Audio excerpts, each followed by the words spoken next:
Hi, everybody, and welcome to another Kalicube Tuesdays. I'm Jason Barnard, the brand SERP guy from Kalicube, and I'm here with Johanna White. A quick hello, and we're good to go. Welcome to the show, Johanna White. Thank you. Thank you for having me, Jason. Am I supposed to say Johanna or Joanna?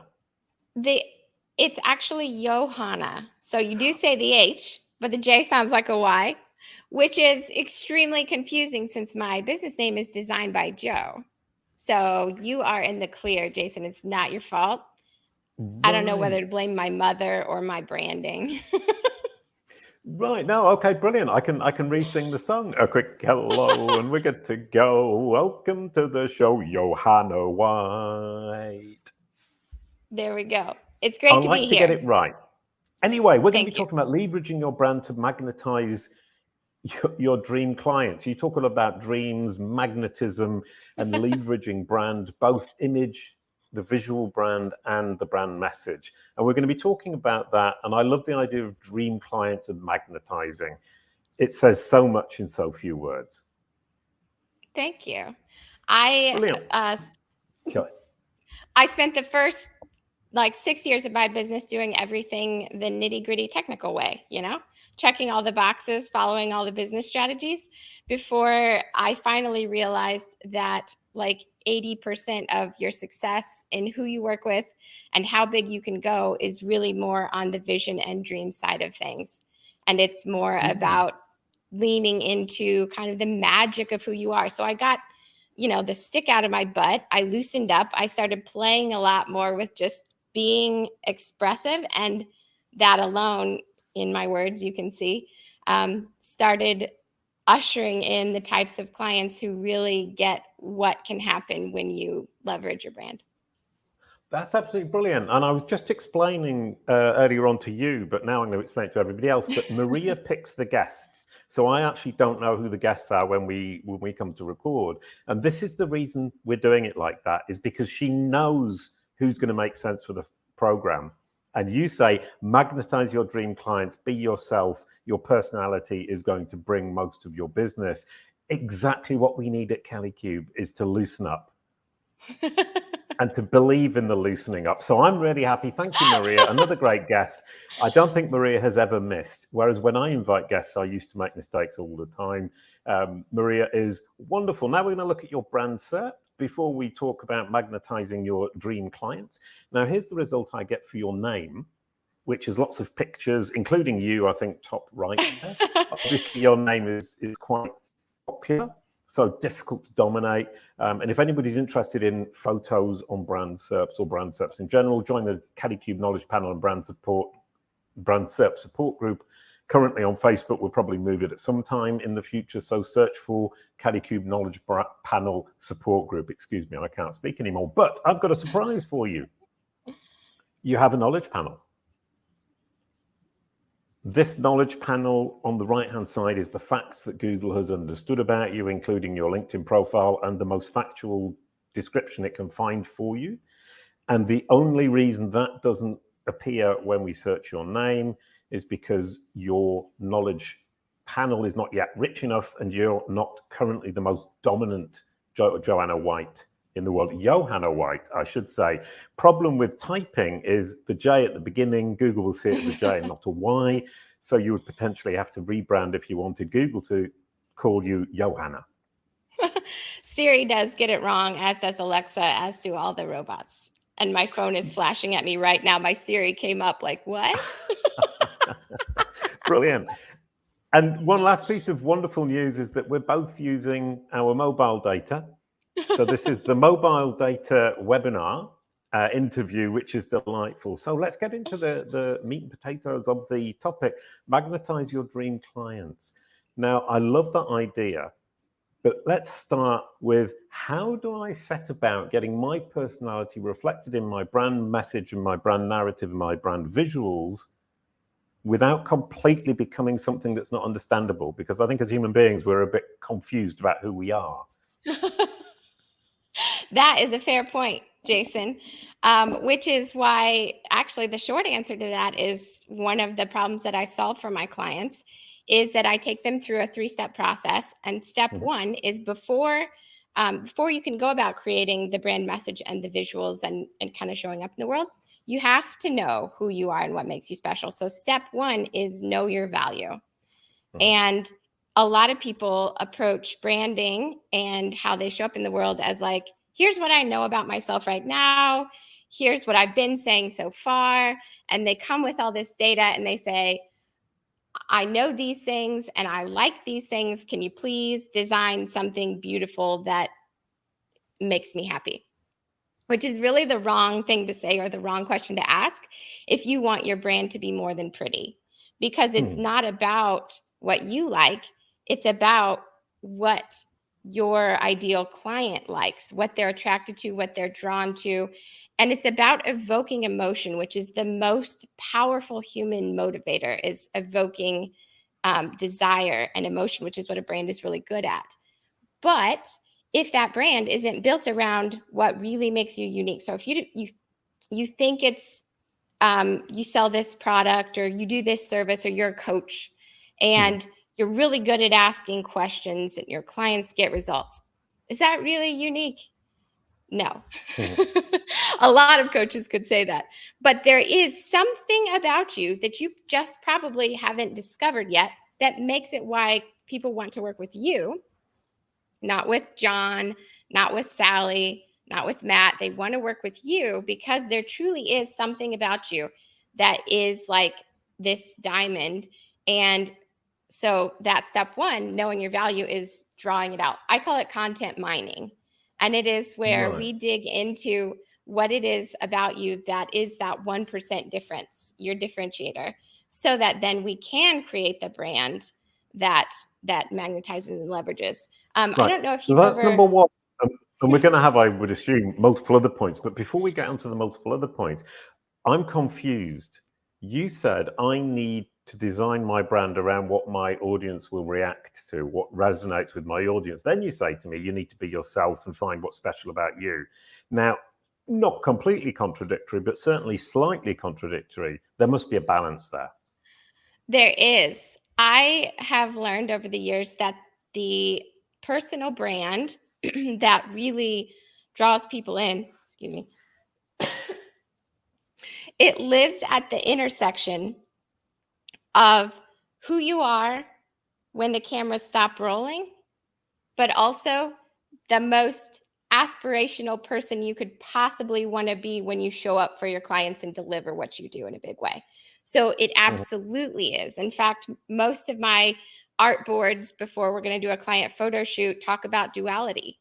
And we're literally highlighting like how someone perceives a high level coach in the world, what their clients are looking for, how they like to show up. But then also on a Saturday when they're comfy, cozy, and they're just doing their thing, who are they? And when you can find where that intersects, then you have begun to narrow in on what it is that makes them unique, and that is what you can leverage. Right. Now I have a question for you, which is, are we focusing today on personal, that's a very good point. Are we focusing today on personal branding or corporate branding, or both? Both. Ooh, but you're going to hear me talk about personal brand a lot, because I feel right now, one, it's becoming more common. People are knowing more about it. But two, when it comes to a business brand or a company brand, it is often what's missing, because the way that people purchase has shifted massively. They used to buy because they were loyal to a company brand, and they got disenfranchised with that idea because they saw how many brands didn't really live up to what they were presenting.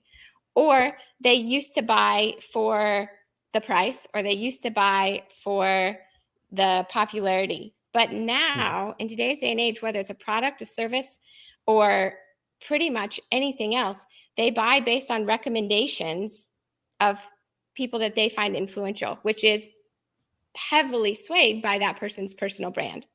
And so even if it's the CEO of a company, whether it's the director of marketing, like how are they showing up in their company? How are they branding themselves so that people want to work with them and for them, et cetera? You're going to hear me say personal brand a lot, because I feel like right now it's something that the corporate brands are missing, and maybe the influencer brands have gone too far. So once again, you're going to find me like hitting the sweet spot is my goal. Right. No, 100%. And that's really, really interesting. It's obviously huge for Kalicube because we deal in how does Google present a personal brand or a corporate brand. And as you say, a lot of corporate brands have got this sorted, but they haven't realized that the CEO, the C-level employees, the founder perhaps, are hugely representative of the brand, and their personal brand is going to play into whether or not people purchase from the company brand. And also, you know, the number of people purchasing and using their brand, those people's personal brands. So the brand ambassador idea is also like, it's going to sway a lot more than their typical marketing and advertising campaigns right now. As we grow, it becomes the next layer down, the next layer down. It becomes a pyramid system. True. It's not static. Like, what brand do you ever create and never change? That's a huge problem. Is once you change your brand, you have to then go around the entire digital ecosystem, changing everything you've done. Isn't that a huge problem when you work with a company and they reposition their brand narrative or their brand visuals, that they then need to update it? Isn't that a hugely difficult task? It's only a problem if you weren't planning for it. The large corporations that I've done their brand projects for, like Whirlpool Corporation, for example, they sell appliances in the US, one of the major manufacturers. They have 7 or 8 brands underneath of the Whirlpool umbrella, like Maytag, Jenn-Air, all of those. And they plan for it. They are on a rotating schedule, and each brand gets updated once every 5 to 7 years. And it's always in process.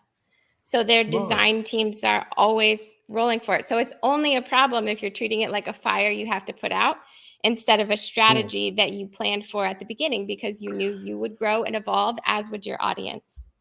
Right. And I bet my bottom dollar, 99% of brands don't have this plan ahead, and they change everything and then realize too late that they have to go and update the digital ecosystem. That's certainly the clients we're getting at Kalicube. Is one of the things that we offer is rebranding, or moving your brand image online from the old one to the new one as quickly and simply as possible. And most people come to us freaking out because they've launched the new brand and they've forgotten about that aspect. Was there a question in there? No. Sorry, it was an observation. I got lost in my own I wasn't sure if I was thoughts. supposed to refute that, but no, it's absolutely true. A brand is only as good as where you use it, how you use it, and how much you use it. So if they go to someone and they get a beautiful new rebrand, but then they don't implement it across all of the customer and team-facing touch points, they've really not done much, except maybe created some confusion where they meant to bring clarity. So you're absolutely right. No, 100%. So you've just pointed out to me that I've been talking to all the people who get this wrong, and you're talking to all the companies who get this right.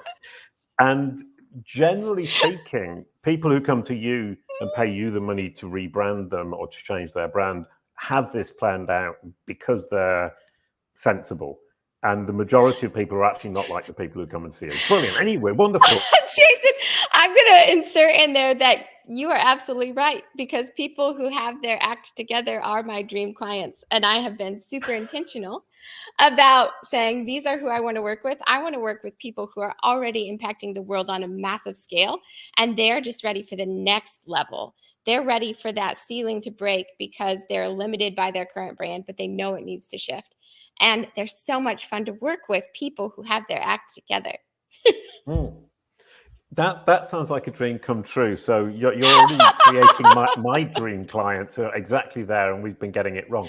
So when you're talking about magnetizing and you're talking about the personal brand of the people involved, and we're talking about the pyramid, how far does that go? Because if we start with the pyramid idea, we're saying, right, Kalicube has Jason Barnard, then we have the people who work at Kalicube, then we have the major clients of Kalicube, all of these people who are references for other people to then work with us need their personal brand.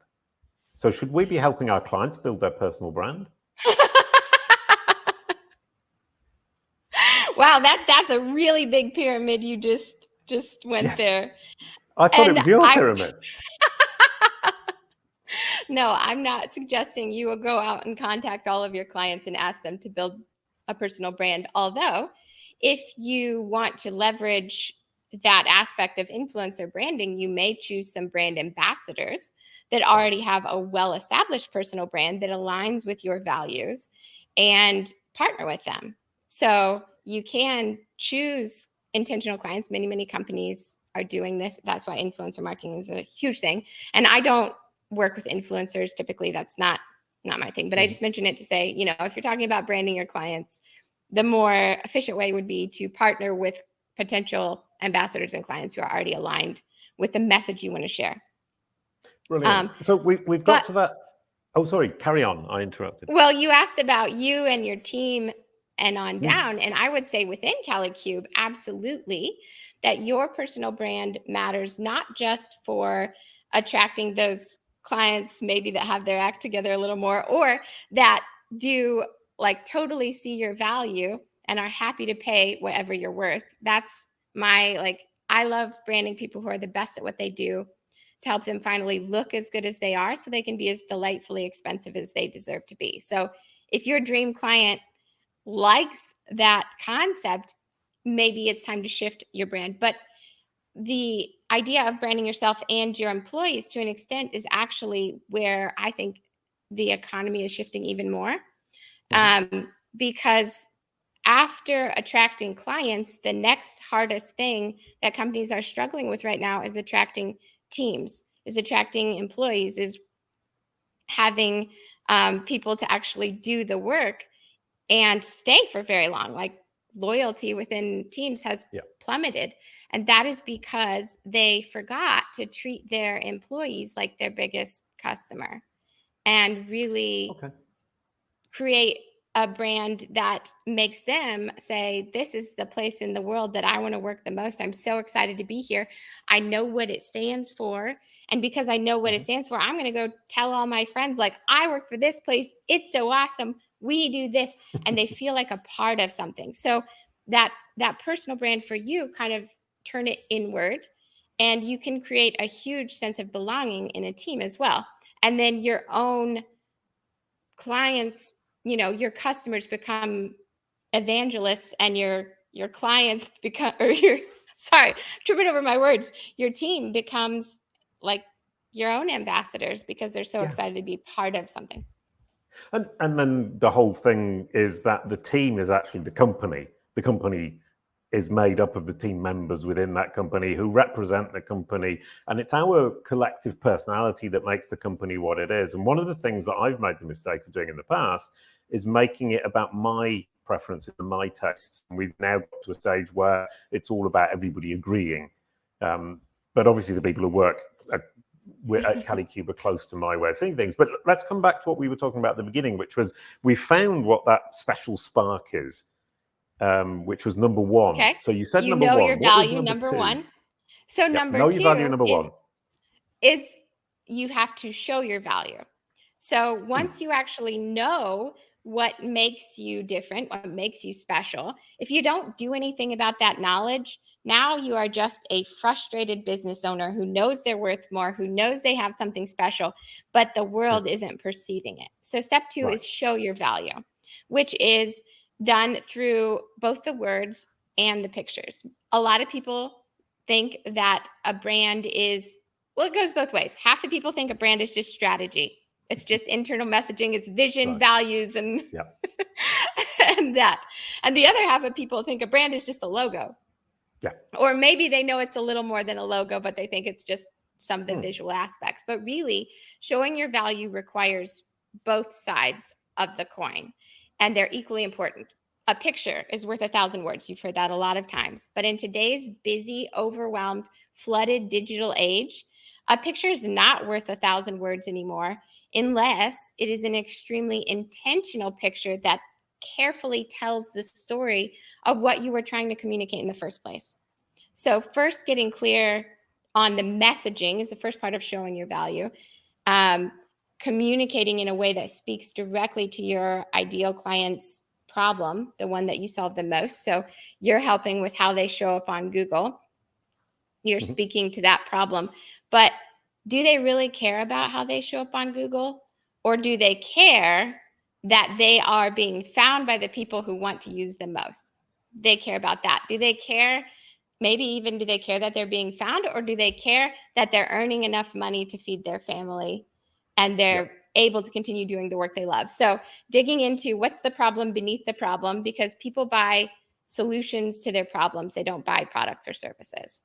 And so crafting messaging around that solution, and then comes building the visuals based off of that message, which is where I feel like a lot of branding attempts break down also, is people think those are two separate things. I need my visuals. I'm going to go hire a graphic designer. I need my copy. I'm going to go hire a copywriter. And and the project is often split, and they go and they might both do a really lovely job. But if the visuals weren't created to tell the story that the copywriter just wrote, and the copy wasn't written to support that image that they want to put out into the world, then you have a disconnect. And that is where you have visuals, but I wouldn't say you have a brand, because a brand evokes emotion. Ooh, right. Okay. Well, there's a very big lesson already. I mean, I think most of us overlook the fact that copywriting and visuals within a branding strategy need to go together. And I've just realized the people, or the person, Veronique, who does the visuals along with Marianne, don't necessarily talk to the copywriting team, Jean Marie, Leanne, and Bernadette, as much as they probably should. Brilliant point. Thank you very much. I'll remember to tell everybody that next week. So show your value. And I would assume that less is more in terms of words, and more visually appealing is more important, or is it visuals that stand out, that are unusual? What are we looking for? Something when it comes to visuals? Yeah. So I have found when it comes to high impact brands, I like to call the ones that are truly memorable. You see them and you never forget.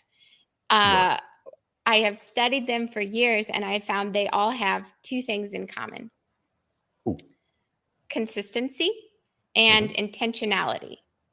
So you could have a wildly different visual style, but it could be equally memorable. So think about the visuals for Yeti.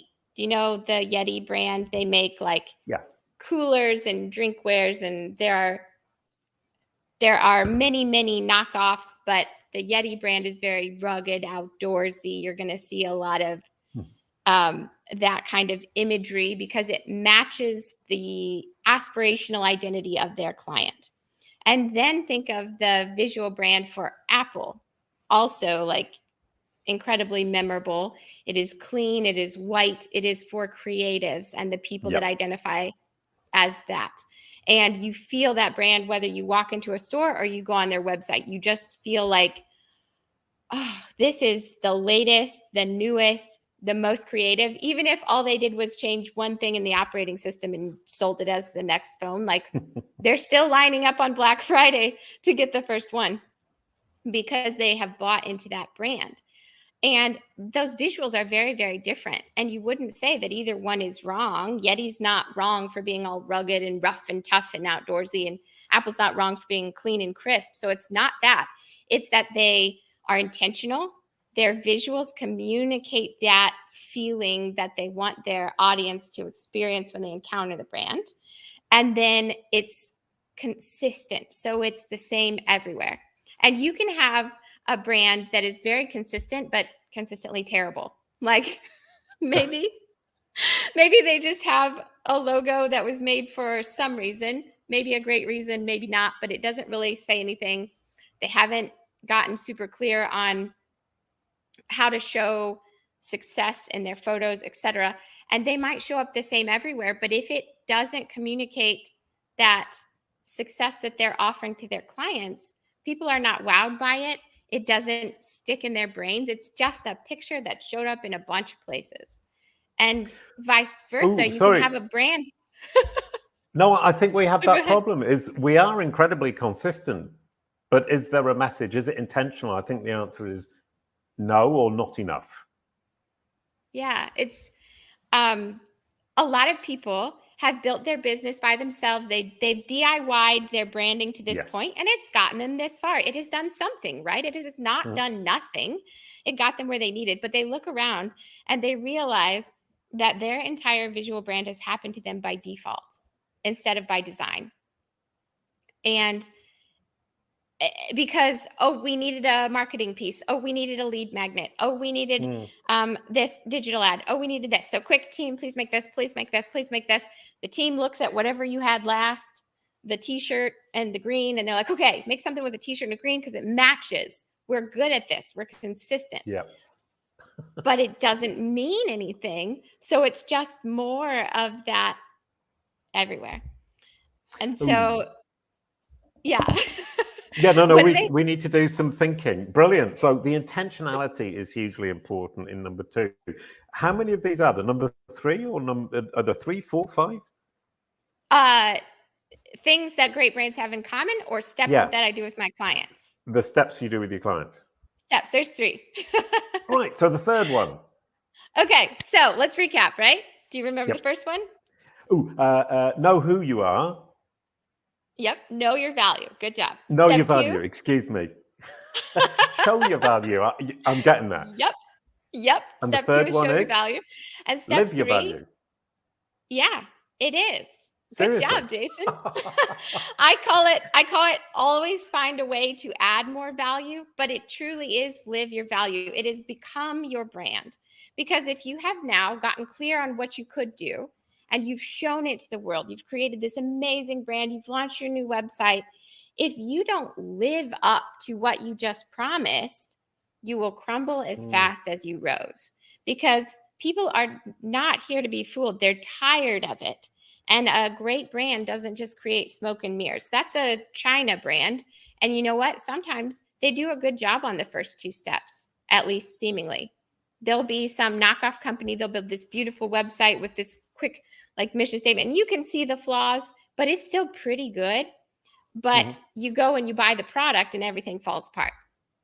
It's absolute crap. It doesn't live up to what they promised. And quickly the word spreads, and don't buy from them. And it goes down again quickly. So if you are not ready to actually level up yourself, what you offer and how you do it to match this new aspirational brand we've just created, then you're going to fall back down. And so step 3 is, I like it, live your value. Yeah, sorry. I was just trying to keep it to know your value, show your value, your value. And I just thought live. Okay. You're right. I like it way better than mine, honestly. I think I'm going to switch that. Thanks, Jason. Oh, brilliant. Wonderful. And it makes total sense. And what I now see is that we need to rethink some of the things that we're doing along the line. I think we do live our value. We deliver, we over-deliver. But one of the mistakes I make is the terrible mistake a lot of people make is I talk about the things that I'm interested in. And my team are gradually turning me around to start talking about the things that my audience are interested in. So find the intersection, Jason. Because yes. what you're interested in is not unimportant. It does help attract the types of clients that really get you and you get them. And that is important. So talking about what you're interested in started to get you here. And it creates a point of excitement for people to connect with. And that's not unimportant. But what your audience is interested in is also important. And you just have to learn where to show up in the middle. Yeah. No, sorry, brilliant. I keep shaking my head and nodding it and waving around, but it's exactly what you said. Is my enthusiasm, what I love, is got me this far, but I've hit a ceiling, and the team and the people I'm working with who look at this from the outside are saying, well, now let's adapt that and let's use what you're doing and make it more attractive to the people you're actually talking to who are going to buy from us. And it's starting to pay dividends. So you're 100% right. That was absolutely brilliant, Johanna. And now the last question is the brand SERP question. 1 minute. How does brand identity relate to brand SERPs? Well, when you get clear on your messaging and you put it everywhere. So you put it in your LinkedIn profile, you put it in your about page on Facebook, you put it in all your social media places. Google finds that, like you said, and they're very, very happy that they're finding the same thing everywhere. They are going, okay, they mean what they say what they mean. This is a true company. And so they hire, like you go up the ranks. Your visuals are going to show up in the image search if you've done a proper job of alt tags and backend stuff. So make sure your web designer, if it's not me, they know what they're doing on backend and SEO. But the other way that it helps is you might have great SEO, you might show up high in search results, but if your visual brand totally sucks and doesn't represent you, you're paying for clicks that aren't going to get you customers because they see you, they're finding you, they're clicking on you, and then they're disappointed and they're walking away because the visual, like your visuals aren't validating the value you bring to the world. So I'm going to say SEO is so freaking important. Being found matters because building a brand is not if you build it, they will come. They don't just show up. You have to create a way to get found.